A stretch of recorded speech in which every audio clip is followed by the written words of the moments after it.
So not bad if I'm Liverpool, like that, and it was quite annoying. Okay, we've heard both sides now. What do you think? Does he love or loathe the Beatles? I think that Robin probably loathes the Beatles, although he's, you know, revisionism's his thing now. So he's revising all of his opinions. So I would say that he probably loathes the Beatles. I think he probably loves them, but I'm going to bow to my captain. Oh, man. That's beautifully done, Dave. Yeah, Just pass it over. Thank you. Yeah. Chris Addison thinks that you loathe them. Well, I can never work in Liverpool again. It's reported that in April 1965, John Lennon and George Harrison first encountered the hallucinogenic drug LSD, which was slipped into their coffee by an acquaintance who was a dentist. I normally just have the gas myself, but there. We're going to take a break now, but before we go, here's a question for you at home. Who met Richard Nixon and asked him to ban the Beatles from entering the United States? We'll give you the answer in just a few minutes.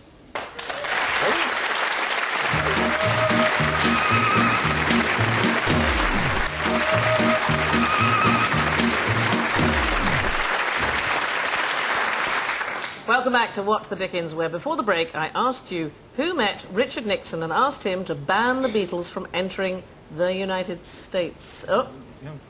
We thought it might be Elvis Presley. It is. The answer is Elvis Presley. He met Nixon in 1970 and derided the Beatles as un-American for their anti-Vietnam policy and drug-taking. Next up is Common People, where we ask our teams to determine what improbable link exists between three famous people from the arts world. So Chris and Dave, your linked characters are... Chris Rock. Sinatra. Chris Rock, Sinatra and Donald Duck. Frank Sinatra and Donald Duck, and I want to know what it is that links these... They all are very happy to walk around with no trousers on, but do cover up with a towel if they go to the bathroom. Do you know that Donald Duck was banned in Finland because he had no pants on? Is that right? Donald Duck banned in Finland? Yeah, but for people who run into a sauna with no clothes on, it's an odd thing to say that, but that duck needs to... Is it? But they all have sons called Huey, Dewey and Louie. Or nephews. They're nephews. I can tell you that Hugh Jackman was the last person to do this. I know what it is. You know what it is? I'm going to hand it over. I know what it is. To do this. I know what it is. Yes, Ms. Perkins. Is it an award they've achieved? Not It's not an Oscar, because Hugh Jackman... Is it an Oscar? It is an Oscar they've won. Won an Oscar, Sandy. They've all posed as the Oscar. They have presented Oscars for best... The answer... They have presented the They Oscars. have stood outside. You got it there. Chris got it. The answer is our three common people have all hosted the Oscars. So you get 2 points. 2 points to Chris and Dave. Chris Rock was the host of the Oscars in 2005. Frank Sinatra had a couple of goes, 1963 and 1975. And Donald Duck shared hosting duties on film in 1958. Where you get 2 points for that. Frank Sinatra was said to owe his career to his mafia connections, and I have to say he's not alone. I only got this gig because Giles Brandreth woke up one morning next to the head of a pickled herring. Right, Sue and Robin, let's take a look at your three linked figures from the arts.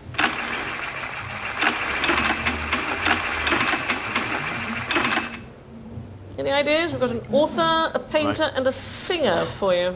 So it's J.G. Ballard, Ellis Lowry, and David Bowie. What do you think links these three? All of them are haunted by dystopian visions of the future in which they imagine crashing a car into Elizabeth Taylor. Now, you may not know that's the correct answer, but I know these people's work a lot better than you. Well, curiously, the word Elizabeth is appropriate because the Queen is involved. Have they all licked Elizabeth at a garden party, mistaking her for a scone? No. Have they all rejected... knighthoods? Yeah, rejected some form of honour. They have all turned down honours. Absolutely right. Well done.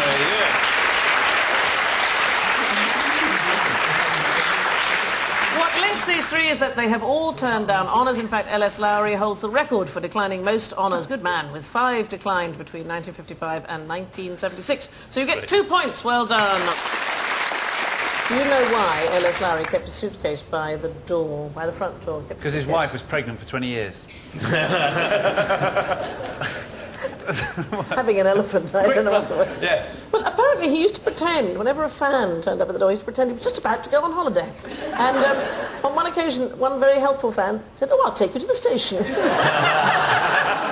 So at the end of that round, Chris and Dave have got 5 points, but Sue and Robin are still in the lead with 6. Our final round is losing the plot. In this quickfire round, our captains communicate the plots of works of literature, film or song to their teammates without mentioning names or places and without, please, mentioning any words in the title. Sue and Robin are in the lead, so you can start.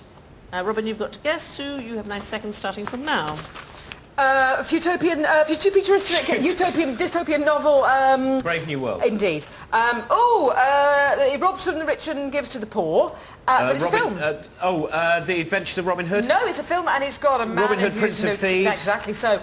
Shipwreck, famous shipwreck novel. Swiss Family Robinson? No. Robinson Crusoe? Exactly so. Cape in tight trousers. Powwow, Cape in tight Kerrang, trousers? Zowie. Oh, Batman. Batman and Robin? Indeed. So, you'd play roulette here. Famous film, transatlantic film, indeed. Using the same word, same place, exactly. But this is a film about a spy. He's a famous spy, the most famous spy of this country. It's the first film ever made. James and it's Bond. set, exactly, Bond. yes. But they play roulette. Royale. And imagine if I was going to go gambling, where would I go? The most famous gambling capital of the universe. No, Las Vegas. And if I wanted to just, if I was an alcoholic, say, and I was Leaving dying. Las Vegas. Taking lots of drugs there in a novel, same place, taking loads of drugs there, but I don't like myself for it. In fact, I feel awful. In fact, I want to lacerate myself, but I'm scared at the same time. Scared and also self-loathing. Scared. What? I've said the title. This is a musical. Why didn't you just say Killer Bats and a Samoan? Because it has nothing to do with fear and loathing in Las Vegas. Now. Anyway, does it? Right. Well, I don't know. This is a disaster. This is a musical here. There's a couple of very voluptuous women in it. Ah, my eyes!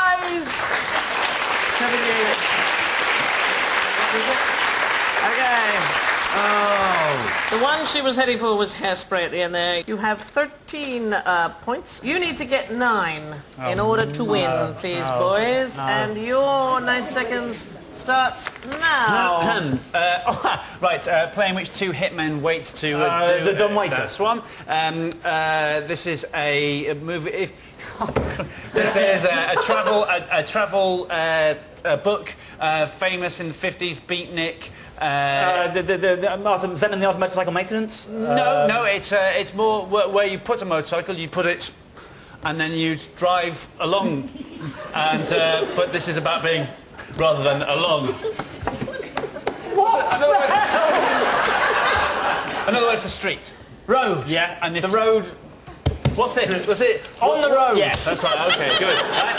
This place is in the southern part of the globe, and it's very nice. And they have festivals there. Ladies with titties. Brazil. Doing that. Yeah. So where would Rio de Janeiro. Right. So it's the road to Rio. That's it. If you decided to fly somewhere, there was a terrible disaster, but you decided it was going to be funny, and you were going to airplane. Yeah. Sit up, man. It's bad for your back. This is a novel about by your favourite author. John Irving. Yes, that's him. It was made into a film. The World According to Tom Cutter, that's the one. This is a film set in India in which... hang on, I'm not finished. This is a film in India. Chris and Dave are our runners-up with 10 points, which means our winners with 13 are Sue and Robin. I'm Sandi Toksvig, and this has been What the Dickens. Next week we'll be discussing H.G. Wells' book The Time Machine to see whether we can make one of our own. So tune in at the same time last week.